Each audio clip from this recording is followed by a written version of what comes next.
Ukraine, Russia has attacked schools and hospitals, says Deputy PM. Published 5 hours ago.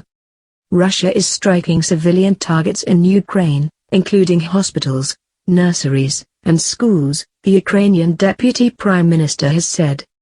Olu Stefanishina told the BBC that, after strong resistance from the Ukrainian army, there was an enormous operation by Russia against civilians. On Sunday alone, a family of 4 were killed when Russians fired shells at people fleeing the conflict in Irpin. And in the port city of Mariupol, a mass evacuation had to be called off. The city is now in its 5th day with no running water, no power, no sanitation, and food and water are fast running out. However, the city council said plans to get civilians to safety had been aborted for the 2nd day running because Russian shelling had made it impossible. Russia has blamed Ukrainian forces. The World Health Organization also said health facilities were being attacked, with its Director General Tedros Adhanom Ghebreyesus saying they had caused multiple deaths and injuries. The British government has accused Russia of targeting populated areas in multiple locations, noting in an intelligence update that it had previously used similar tactics in Chechnya in 1999 and Syria in 2016. On Sunday, UN monitors said 364 civilian deaths had been confirmed in Ukraine since the invasion began on the 24th of February, but the real figure was likely to be considerably higher.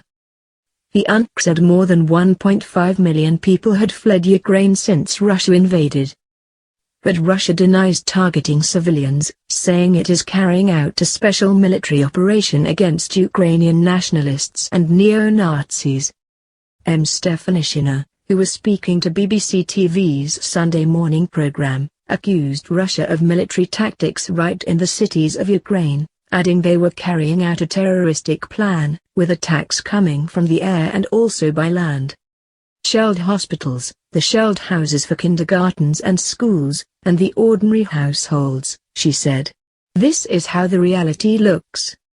She said Ukraine was seeing another wave of implementation of this terroristic plan of their Russian Federation. Stefanishina claimed Russia was suffering enormous losses of soldiers and equipment, but this does not deter Russia. It only encourages further aggression, she said. The family's deaths in Irpin, northwest of Kyiv, happened when Russian mortar shells targeted a damaged bridge that people were using in an effort to escape the violence. Attacking civilians and civilian infrastructure, such as schools and hospitals, is against the Geneva Conventions, which are treaties agreed by all countries that are supposed to regulate war. As well as the WHO, other non-government organizations have also reported attacks on civilian targets. Amnesty International says it has verified various attacks, including cluster munitions hitting a kindergarten and nursery, and a ballistic missile hitting a hospital.